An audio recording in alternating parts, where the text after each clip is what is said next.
first episode today is really about football. Football is finally back. We're a couple weeks into the college season. Officially, last night was the kickoff of the NFL season with the Bills and the Rams. We'll kind of touch on that later, but we want to talk about all things that we're excited for going into the season at all levels of the game. Highlight a few things, look back at this last night and last week in college, and also some of the biggest news we got coming in this week and what we look forward to. So as you can see here, it's kind of a couple segments we got going planned for us today. In the spotlight, I'm going to spotlight one of our clients, one of our longtime clients that we love working with that really exemplifies Atavus and what we do, and has kind of proven it on the field year in and year out. Scott will take the college corner. We're going to focus on college a little bit, recapping last week, like I said, some of the news that's come out this week, and then also projecting this coming weekend.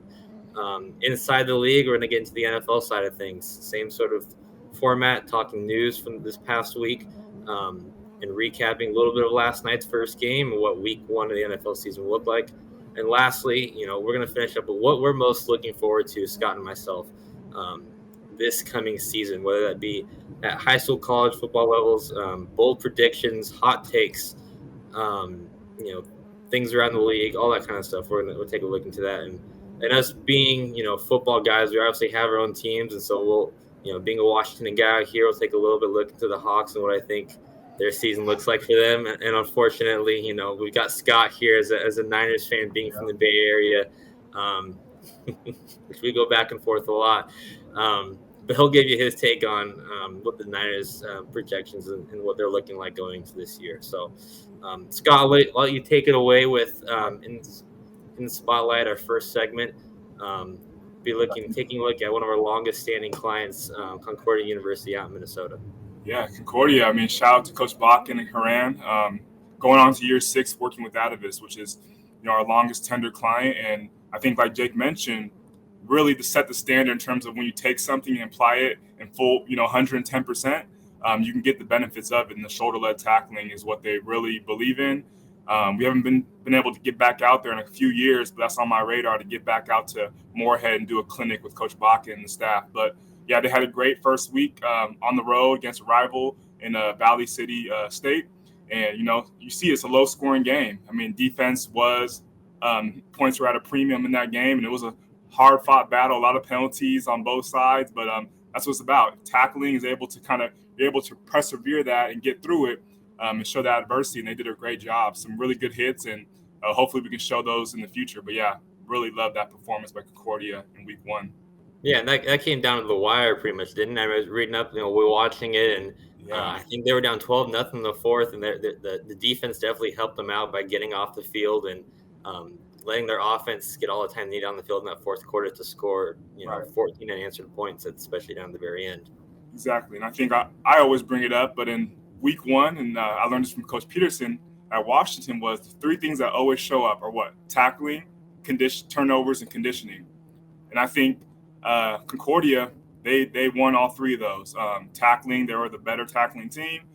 They won a turnover margin, and also the conditioning part. It was very humid there, and Coach Bakken says about 90 degrees, and a bunch of guys were cramping up at the end. But it was a hard-fought battle, and I'm glad they got on the right side of the board. And like I said, great way to start the season. A lot of momentum. I'm excited about what they're going to do for the rest of the year.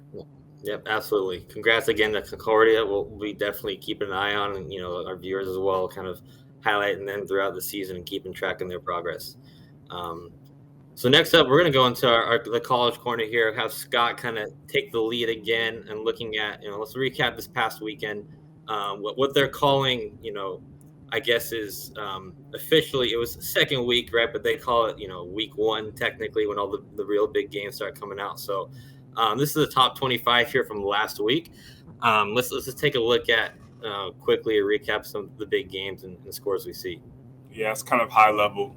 Let's just go through it. But Alabama, no shock there against Utah State, throwing up a shutout.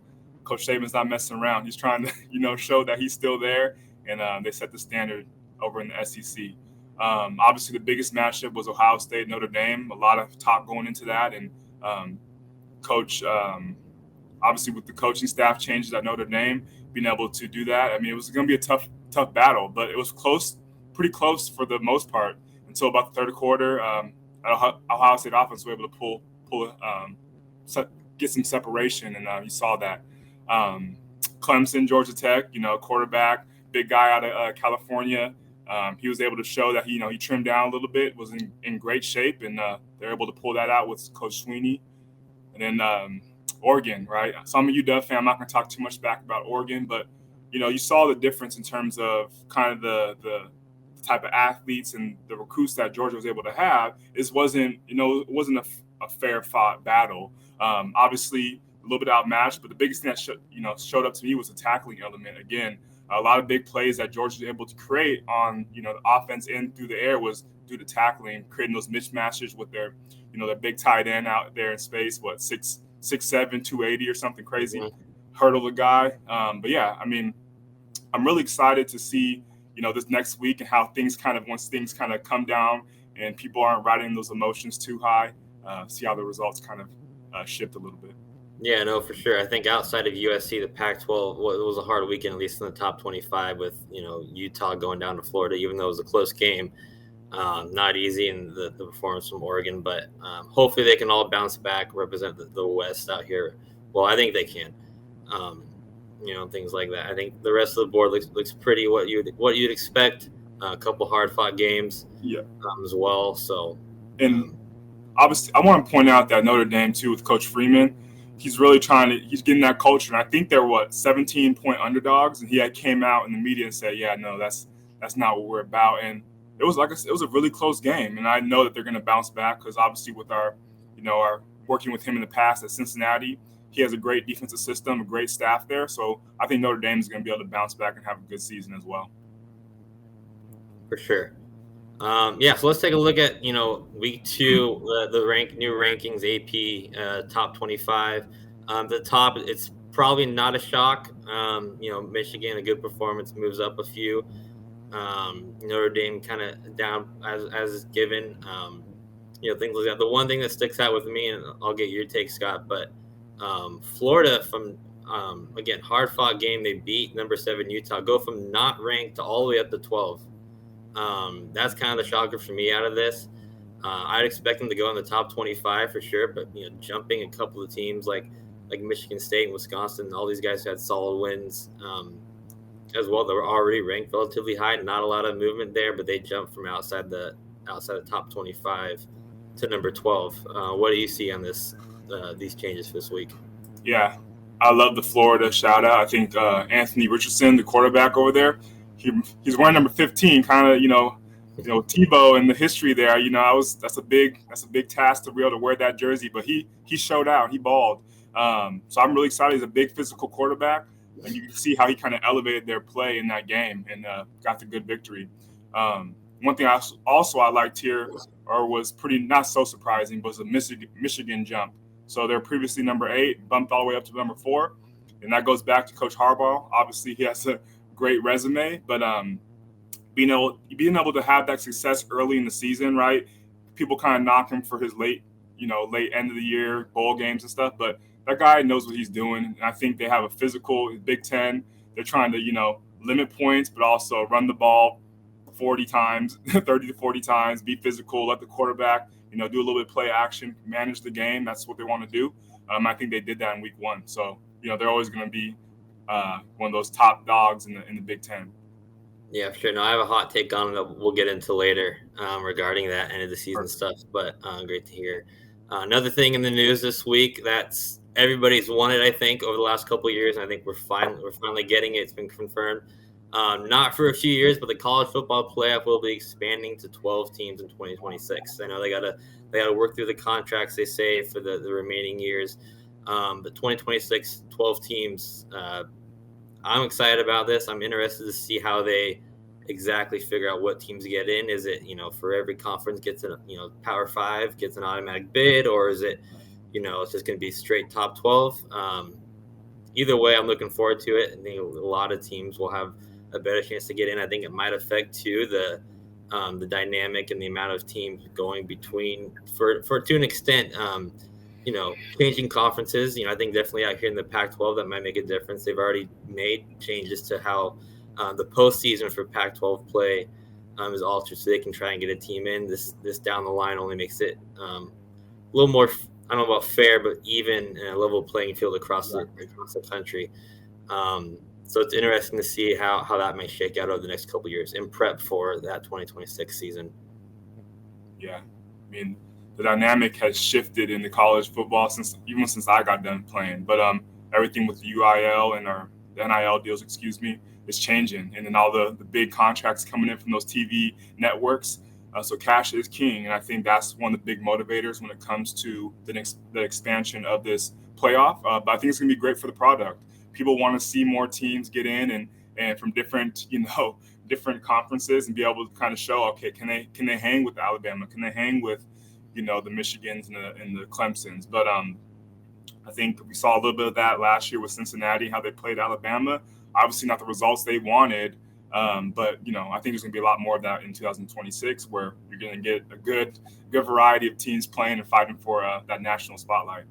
Yeah, for sure. No, I think people will be a lot more accepting to someone like Cincinnati or Houston, or teams from the Mountain West or the AAC in the future. Those non-power, those second tier, almost Power 5 conferences getting in now and being able to prove themselves more. I think it'll just be good for everyone. More competition, even playing field, more opportunities. So looking forward to that. Fortunately, we've still got a few years before that happens, but I'm glad it is happening. So exciting. Cool. Yep, exciting for sure. Let's take a look now to this coming weekend. Week 2, not a lot of huge games traditionally in this week, as teams, a big first week for teams. Second week, especially for the top 25 teams, kind of ramping up for their conference play. So not a lot of big matchups coming up, but we do have a few this weekend. Scott, you take it first, but starting with, I think the big one, Alabama, Texas, future SEC matchup.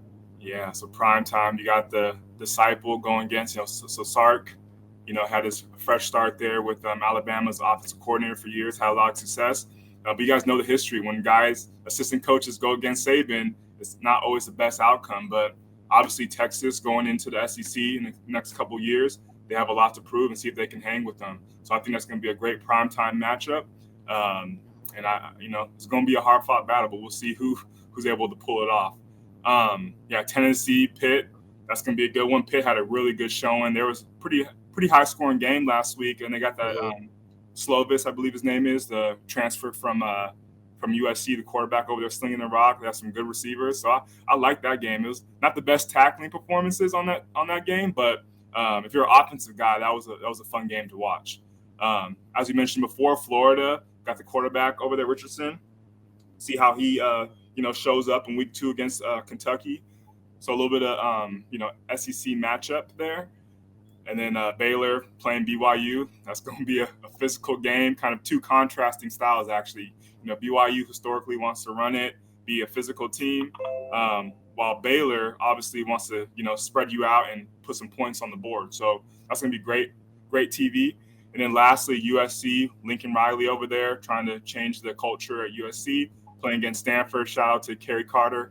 I know he's probably watching, but we'll see how the trees do against USC. But Pac-12 game, I'm excited to be watching that one for sure. Yeah, a lot of interesting matchups. I think Tennessee and Pitt still have a little something to prove. Trying to get their programs back to where they used to be a few years ago and things like that. And top 25 working their way up for sure. Looking forward to see if Florida can keep the momentum against. You got a conference game right now to the top 25 teams. So, like you said, Baylor's always going to be fun to watch. Hopefully they can keep momentum going like they did last year. And shout out to Kerry again, our COO. Stanford, USC, it's going to be a big matchup. USC put up 60 piece last week, so close to that in the top 10 now. So they got a lot to live up to. But when it comes to rivalry games like this, anything kind of goes. So we'll see. We'll see. Yeah, let's take a look then real quick at the top 25, the remaining schedule for the top 25. We hit on the big ones.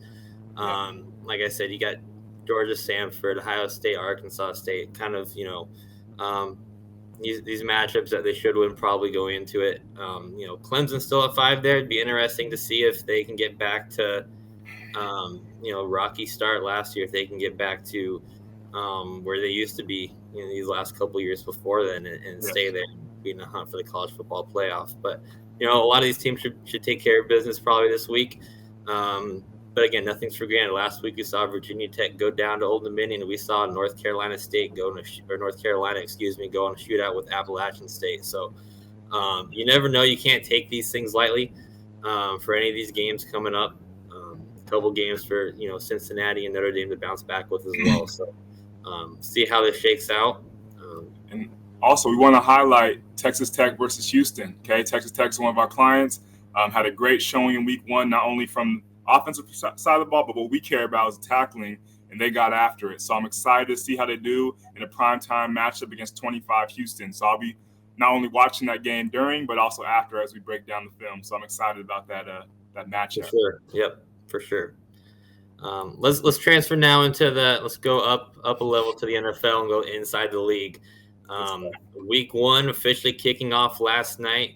Got some news. It was probably not the game everyone was expecting. Very impressive performance last night. But let's start with the rest of the news, kind of even before that, as we prep for the weekend as a whole. Starting off some quarterback news, we got just announced finally this week. I think it was probably expected, but Mitch Trubisky named the starting quarterback in Pittsburgh with Kenny Pickett, the number 2 spot.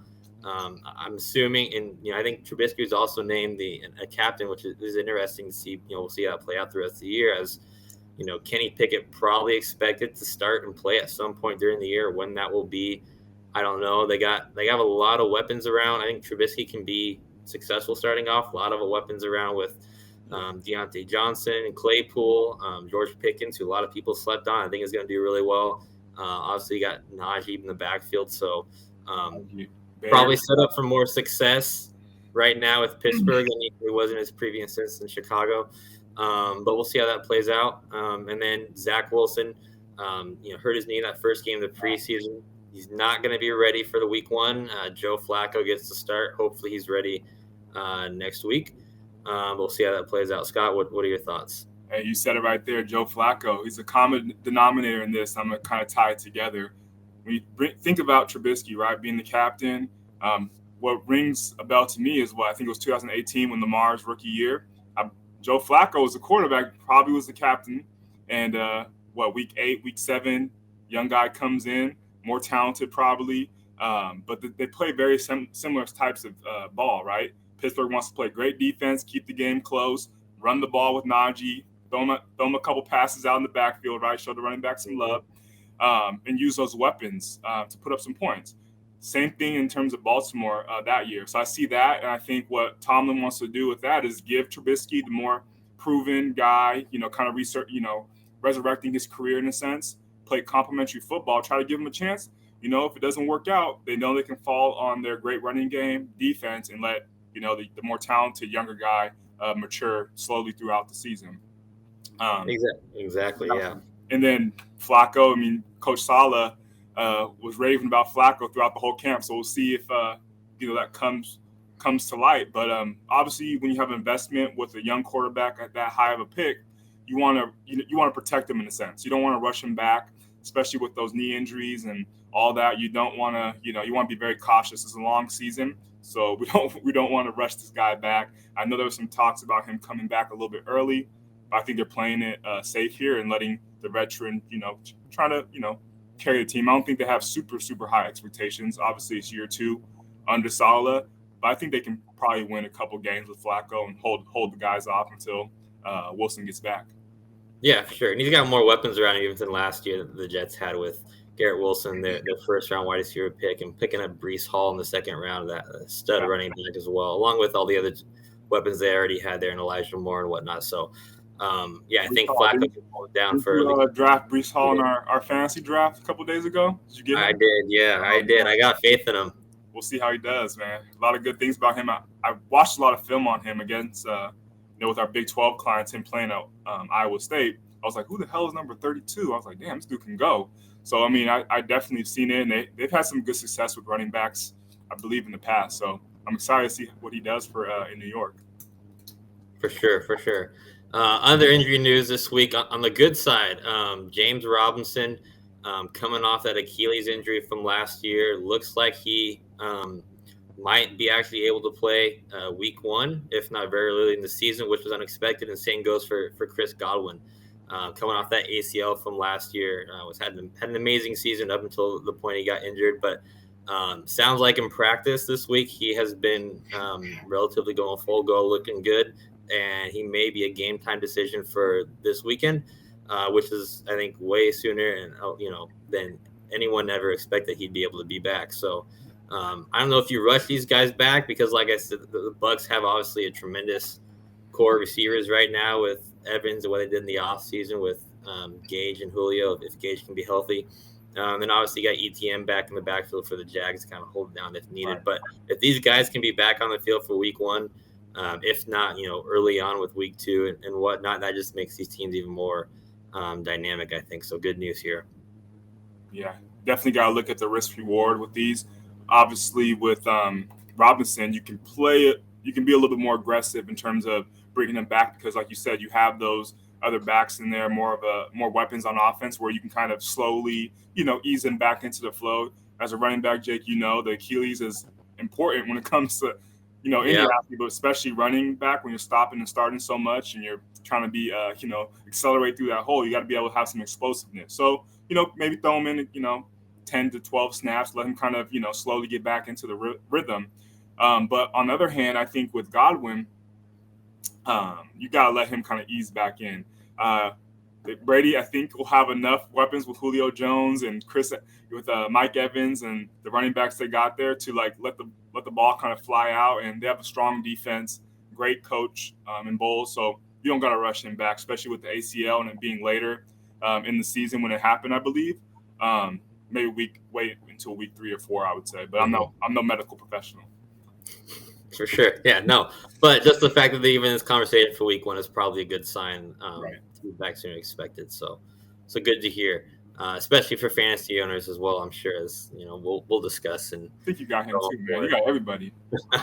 This guy just knows everything. He's picked up all the guys. Hey, I'm not the one who's won the league the last couple of years, so that's true. That's true. Yeah, you got your own for the third That's right. row. So we'll see how it goes this year. Got a pretty good squad.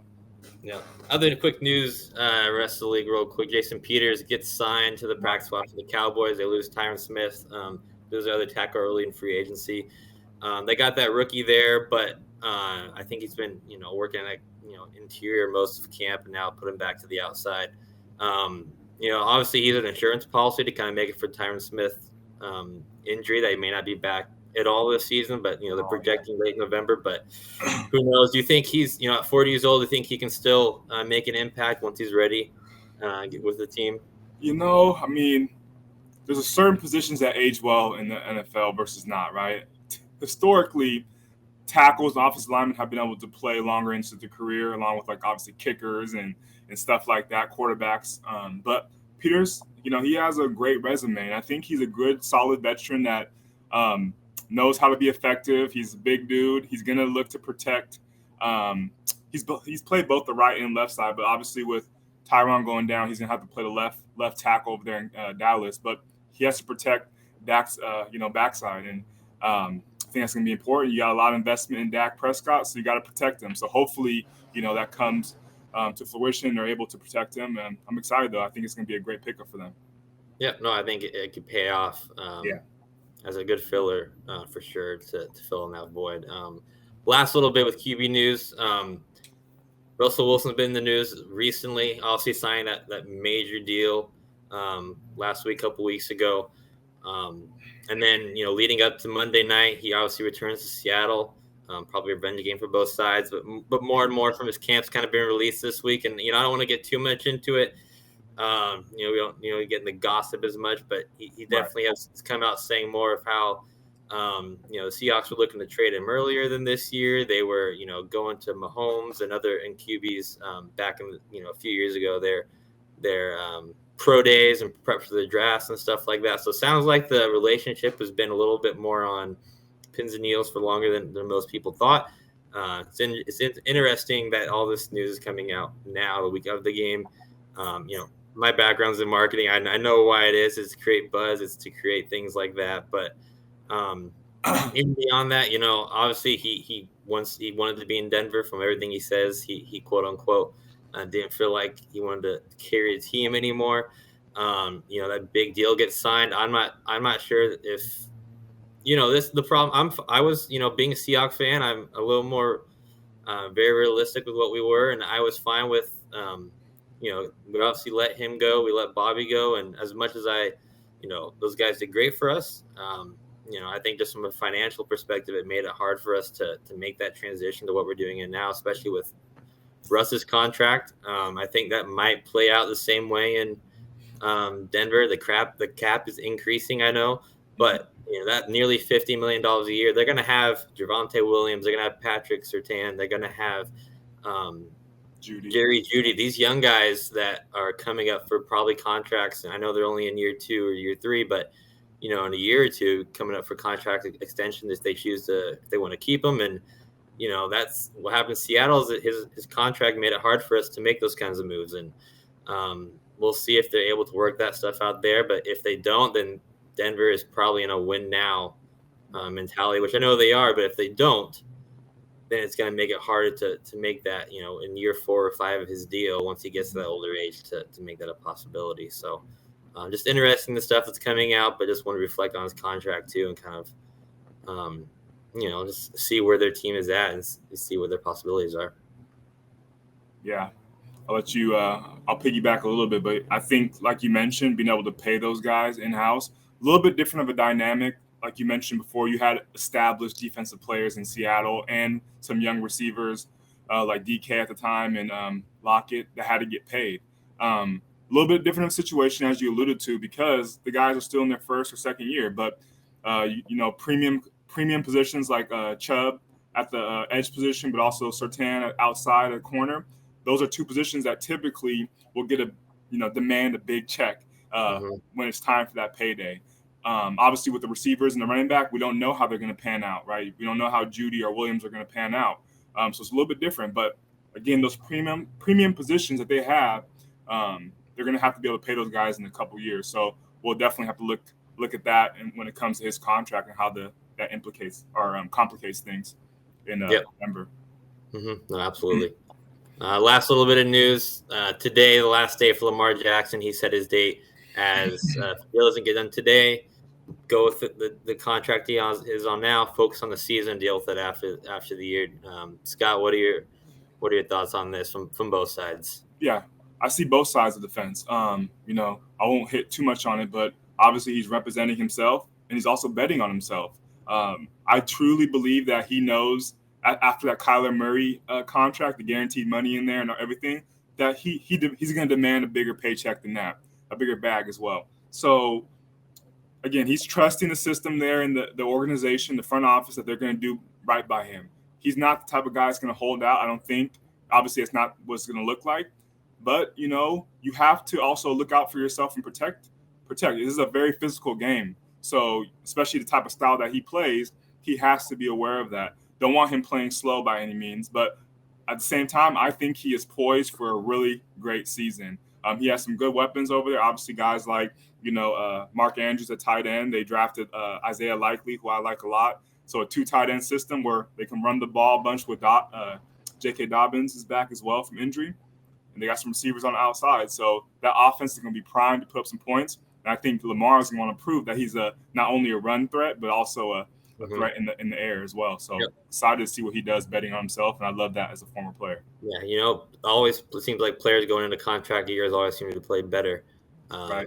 But they have to get paid. So this might be, he's already had 1 MVP season. Can we see another going into a contract year like this? Okay. Let's look into going into this weekend. We had last night's game starting off to kicking us off, which actually we'll talk about this. We're going to be doing a series going forward at Atavus called our NFL Game of the Week. We're taking last night's game as 2 of the best teams. Power rankings go into the season, 2 of the best defenses. In our Game of the Week, we're going to be breaking down tackling from both sides of the ball. Presenting our analysis, kind of how did tackling have an impact on the game, seeing how each team does. We'll do this throughout the entire NFL season. Our full analysis will be made available next week, talk about on next week's show. So follow our social media, follow our YouTube. That's where all this content will be, and we'll kind of discuss what each side, again, lots of great defensive players. So it'll be interesting to see the tackling analysis for Donald, for Ramsey, for Von Miller, for Edmonds, all these guys as well. But that's our game of the week. Obviously, last night, Scott, what are your first thoughts overall in the game? I think he definitely, the Bills were the favorite this year going into this year. And I think they proved that in terms of it's only week one. You can't overreact. So that applies for both the Bills and the Rams. We always hear about the Super Bowl hangover. That showed up a little bit for the Rams. But the thing that's unique about them is, what do you look at? Their offensive line is completely revamped. They don't have many returners on that side, but also Stafford missing a lot of that time in the preseason with that elbow injury, which is typically seen in the baseball thing, where it's more of an arm fatigue. That kind of showed up, not really from a physical standpoint, but the connection, the continuity with all the other receivers outside of Kupp. We know that Kupp is going to get his money. They have a really strong connection, but they didn't really target Allen Robinson, who's a big body that can definitely thrive in that McVay offense, in my opinion, where he can get into those pockets about 15, 10 yards, but he wasn't getting targeted. And also the run game. Cam Akers, there's a lot about him in terms of his, this is going to be a breakout season for him. But he only got, I think, a few handful of carries, went for 0 yards, didn't feature him in the passing game. So I think it was a little bit not only of this kind of the hangover, but also Bills were just a more physical team, not only on defense, but on offense as well. I mean, that guy, Josh Allen, number 17 over there, he was trying to make a statement. I think he went, 31 for 35, only had a handful of incompletions, a couple interceptions that weren't really on him, maybe one. But that stiff arm, right, for that first down, we scrambled. We'll definitely be able to break that down next week. But the stiff arm and then also being able to shake Bobby for that 5-yard touchdown where he reached over almost like Space Jam and was able to get over the goal line. I mean, that's what people want to see as fans. They want to be able to see offenses that can throw the ball out, but also defenses that can, get sacks and create turnovers. And I think it was a great first week for the NFL and their product. Yeah, no, absolutely. I think there's a lot of good things to take away from this game from both sides. Obviously, a few things, less so for the Rams. But again, didn't utilize, Robinson didn't utilize Cam Akers. We're missing Van Jefferson going into it. So I think that offense is going to get on track again. It's inevitable for them, especially when you got Stafford and Kupp back there and, McVay as their coach. So, but the Bills living up to the hype week one for sure. Let's taking a look at the rest of the at least the big games going this weekend. We touched on the Bills and Rams. We've got the first big AFC West matchup, Chargers and Raiders, Eagles and Lions. The hype of the Eagles versus honestly the hype of the Lions as well after being on Hard Knocks and stuff. People are really getting on their train and stuff. Don't they have sold out stadium or something crazy like probably, that? Yeah. So people believe in the hype there, and I believe to an extent, but they still got to prove it on the field. Panthers at Browns. Baker goes, revenge game against Cleveland. We'll see how that goes. Cowboys Bucks last year's season opener. Cowboys a little down on the offensive side, but that defense is still really good with Parsons and everyone over there. So and then we've got your Niners and the Bears. We'll get to that analysis and, probably the whole Niners analysis for the season coming up a little later. Yep. And then obviously the Hawks and Broncos on Monday night, revenge game for both sides, prime time as well. But the rest of the weekend though looking like this. I think a couple other good games in there. Steelers, Bengals. Chiefs, Cardinals are going to be good. Chiefs, Cardinals. You got Packers, Vikings, which, some are saying Vikings are going to give the Packers a run for their money in the North. Shout out to our boy Taylor Kemp. He's watching. That's right. Yeah. So any thoughts on these week one matchups? I think it's going to be, a lot of great stories, man. I mean, definitely want to see how the Saints and the Falcons shake out with Jameis Winston. Obviously, the return of Baker Mayfield is going to be big. He's talking his smack, talking he's talking it up, creating a narrative. I think, it's going to be a fun game to watch. Love the Eagles and Lions, like you said, two up and coming surging teams with some high profile players are going to be able to, make some really good plays on TV. And then obviously, anytime Mahomes on TV, I'll hit a little bit more on Mahomes later, but you got to be able as much watch TV. Yeah, I think it's going to be a great week. Chargers, Raiders, excited for that one. But I can go on and on about these matches. All right, so let's get into our last segment. We're starting to wrap things up here. But our main topic is, what are we looking forward to most for this upcoming season at all levels of the game? This can be what you're most excited about, our biggest and boldest predictions, hot takes, anything like that. We'll kind of just open the floor with the rest of the season on all levels. Kind of just waiting to get underway more into the season. So, Scott, what do you got? You start us off.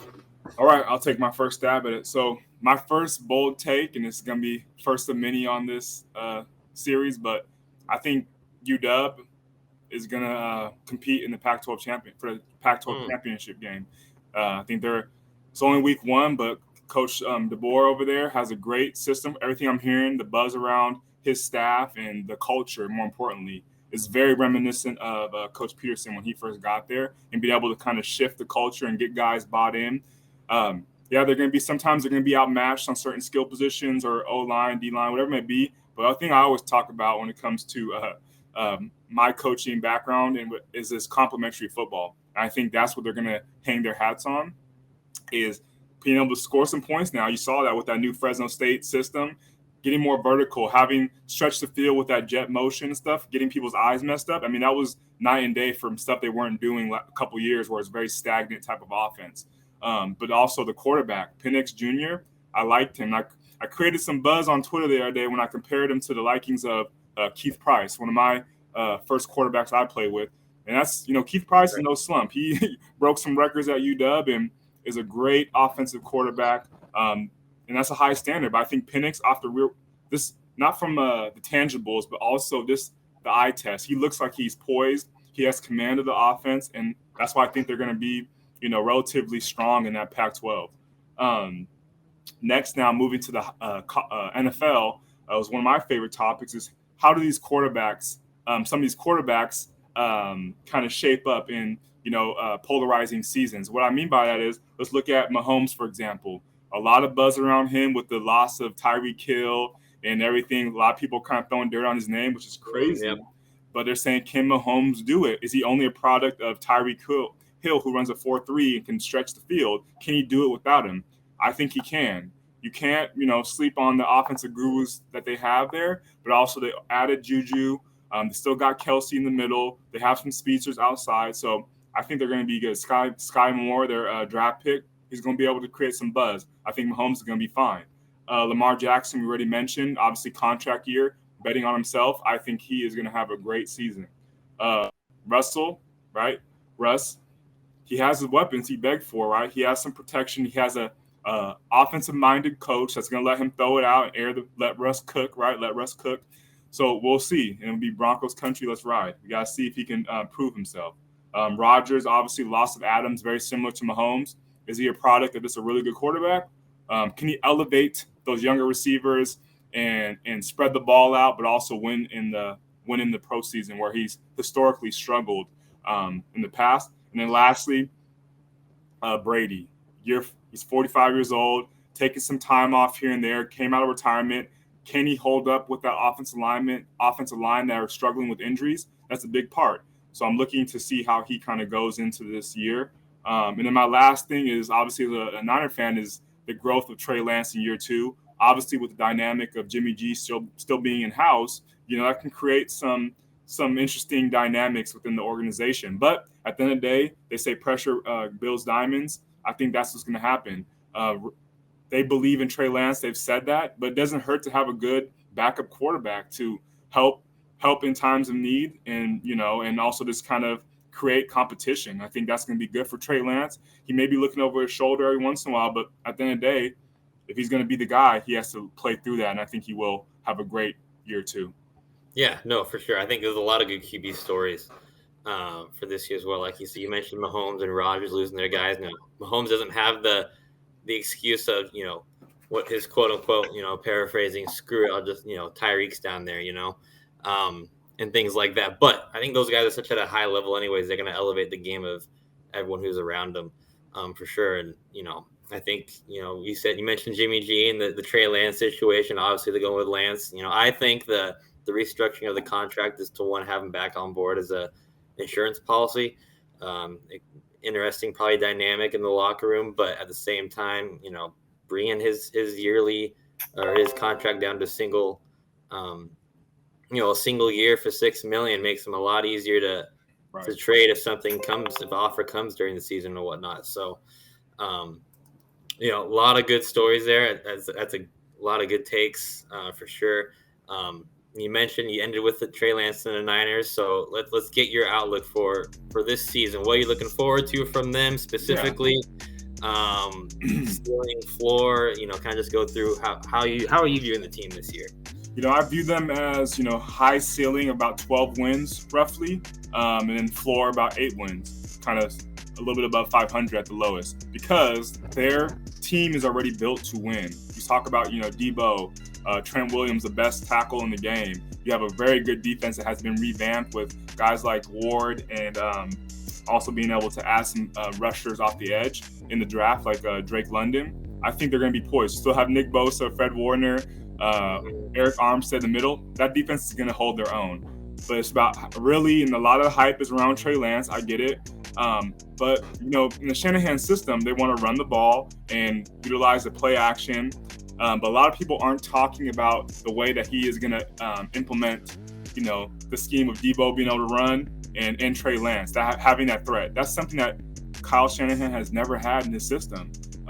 So maybe since RG3 actually. But, Trey Lance is going to bring that dynamic of being able to stretch the field vertically and also being able to put some pressure on these guys with the run game. So like I said, I see about 12 wins. Real quickly, I'm thinking, okay, they're going to have a good showing against the Bears, the Seahawks. Broncos might be kind of iffy, but I'm giving them the win against the Rams. Panthers, I'm seeing them beat. Falcons, because of the quarterback situation, kind of still a lack of offensive weapons besides Pitts and London out there, but you don't know how he's going to go. I think they're going to have a tough battle with the Chiefs, so I don't know how that one's going to go. Saints are always tough matchup. Dolphins, I think they get because of, obviously, with McDaniels leaving there, being the head coach. Let's just say Shanahan knows his system. Let's just believe that and say that they get the edge on that. I think the Bucs are going to be a tough matchup.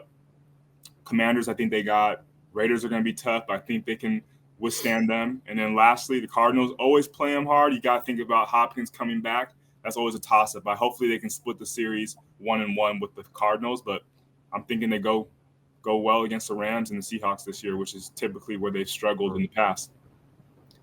Yeah, no, I think you're spot on a lot of that. The one is being a running back myself, it'd be hard to, playing in the Shanahan system where they rotate guys all the time. But they kind of had to over the years with injuries. Elijah Mitchell is, going to be key if he can stay healthy, I think. Like you said, big run-heavy game, plus hopefully take some pressure off Lance. But that defense is stacked. But if my question to you is, if Lance struggles, right, they have Jimmy G as an insurance policy for you. But if he struggles, what do you think their plan is for the remainder of the year? Do they he's got to struggle through it, work through it, or do they say, no, we still have the team to win? We know Jimmy G can at least win and get us to a good point. Yeah. Does he win, at least for the time being? I don't know what's going to happen.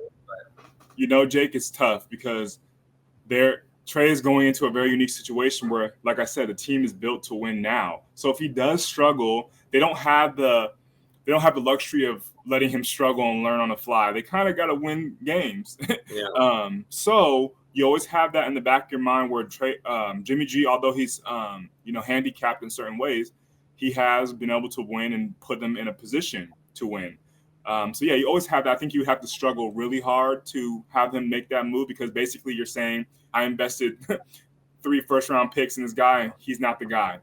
So that kind of puts it. That's a bad look on your franchise. But at the end of the day, it's about winning. I think Coach Shanahan has a lot of pressure to get over the hump and get the Super Bowl. We've been close last 2 or 3 years. So I think at the end of the day, whatever wins the game is what's going to happen. But like I said, I'm betting on Trey Lance, and I think he's going to be poised for a great season due to all those weapons and the strong defensive complementary football is what I've always said. Gotcha. Well, it'll be interesting to see how that shakes out for sure, especially, being myself a fan of the Seahawks within the division. I'll always keep an eye on what's going on down there and stuff. But, right. I'll get to my takes now. And I kind of got, close to you, a couple hot takes as well. My first is being in college football, around the college football playoff. My bold prediction, probably a way too early prediction, especially based on week 1. But I'm going to go with the college football playoff being an all SEC Big Ten playoff. I have a hard time seeing Alabama and Georgia not making it. And I can see, I'm going to go out and say, even though they play each other in the year like they always do, Ohio State and Michigan or another riser, Michigan State or someone throughout the year plays really well. I could see a 2-conference playoff. Right. Hasn't happened yet. Obviously Clemson's top 5 right now. They might be back to where they used to be. But that's what I'm going with. I'm going to go out and make a bold prediction and say it's going to be an all SEC and Big Ten playoff. Wow. Okay. So we'll see. I just, like I said, I think maybe this is the year for Harbaugh. He's gotten one step closer every year. Last year beating Ohio State, getting in the playoff, but now maybe he continues to make that step with, Ohio State getting in with him as well. So we'll see. Next one for me is I'm looking forward to something I'm excited about across the league in the NFL is the competitiveness. I think that's going to be, more widespread and throughout the entire league. Obviously the NFL is competitive and any team can win on any given Sunday. Those cliches, we all know that. But if you go division by division, I think there's at least, maybe aside, especially after last night, the AFC East, I think the front runner is obviously the Bills. But I think you can make an argument in any other division that there's at least 2, if not maybe 3 teams that could take the title. AFC West, you've got the Rams and Niners. Right. Or NFC West, AFC West, you've got really all 4 teams. All 4. It's a toss-up. Both sides of the North. In NFC, you've got Vikings and Packers that, Vikings have down year for Packers, maybe up year for Vikings. And Right. AFC North, you've got the Ravens, you've got the Steelers, you've got obviously the Bengals. AFC East, obviously it's going to be the Bills. I think we know that. But NFC East now with the hype of the Eagles, the Cowboys, you got strong contenders there. In the NFC South, you obviously got the Bucks, right? And you got the Saints to the top 2, but some people are picking a dark horse for the Panthers even as well. Good defense, upgraded weapons on offense with Baker there as well. In AFC South, it's not a clear cut anymore. I think you got Colts and you've got Titans and you've got improved teams. Not going to win the title, but improved teams with the Texans and Jags. So it's exciting to see. I don't think there's many clear cut front runners. I think when we get to the playoffs, there'll still probably be a lot of. You'll see the Rams there. You'll see the Bills on the the AFC side and those teams, Chiefs and whatnot. But I think that competition leading up to the NFL, the playoff push will be, a lot more fun to see and exciting throughout the year. So I'm really looking forward to that. And the last thing, it's going to go into my analysis of my home team, the Hawks. But I think I'm excited actually to see Seahawks play this year. Right. With Russ going, I think, like I said, in a rebuilding term, it was the right move to create cap space and be able to extend players, bring new players on. But on paper, outside from the obvious quarterback position, you have Geno there and you have Locke behind him. And, I see Locke's probably sometime stepping in the role this year as well. But offensively, you got DK now there extended for a few years. You got Lockett there. You got an improved O-line with your 2 new rookie tackles and good interior. You've got Penny, who can hopefully stay healthy, and Kenneth Walker drafted this year. On the defensive side, you got a whole new, like I said, it's going to my Seahawks analysis, but you've got a whole new coordinator. You got a new scheme that hasn't, a 3-4 versus that traditional 4-3 that, we haven't seen in a long time in Seattle, which I'm excited for with Adams and Diggs both extended being there for a while. You've got Brooks and Barton, which I'm excited to see those young guys get after it. A good D-line, or, I think a solid D-line for sure. Got Sidney Jones on it. Sidney Jones on the outside. Yeah, and you've got, he's overshadowed but our rookie cornerbacks, like our rookie class as well. We drafted really well, I think, for the first time, filled all the holes we need, and a lot of guys are going to be able to play right away. You got Kobe Bryant overshadowed by Sauce at Cincinnati, but, he wasn't named the best. He didn't get the best corner, best DB award in college football last year for no reason, right? So I think he'll fit well in at the slot, and you've got a super athletic corner, rookie corner with us as well. So, nice. I'm excited to see what happens. Like I said, I think get into the Seahawks breakdown of the season. Again, I'm not expecting them to win the West. Don't get me wrong. I'm not saying we're going to go out, and I'm just more excited. Probably a lot of Seahawks fans when Russ goes like, "Oh, the season's over." I don't see that at all. I'm excited just to see what the team will look like now with kind of the new dynamics that we have. And, we're going to need a quarterback in the future, but I'm excited to see. And I think we can still do a lot of things this year. The first half of the season, looking at the schedule, I think a ceiling would maybe it's lofty, but a high ceiling of 8 or 9 wins and maybe a floor of about 5. But you look at that first part of the year, you got Falcons, Lions, and Giants within the first 8 games. You also play the Cardinals week 6 without Hopkins. And then we got the Chargers and Saints in there and Broncos and stuff. And, traditionally we always play well against you guys for whatever reason. Traditionally. So I don't know if it's going to hold true, but we'll see. We'll put some money. We'll put a side bet in going in. Maybe week 2, we'll put a little side bet in the bucket. Okay. That sounds good. Yep. For sure. But, then the second half of the year, you've got, the Panthers who could do really well or could maybe, struggle again. And you got Jets. So, that's about 5 or 6 games right there that they could, I think have a really good shot of winning. And if they can sneak 1 or 2 out throughout the rest of the year, I think success would be around that. Obviously they can't be at 500, but around the 500 mark. So okay. I'm excited with the new dynamics we got, the new guys, the new schemes. It's definitely still going to be a learning and building year a little bit, retooling year, but we'll see what happens. I don't think it's just going to be as bad as everyone at first expected to be. So obviously quarterback play is a huge deal, but maybe they can do just enough. Cool. So that's what we got for you guys today. We'll be on again next week, wrapping up week 1.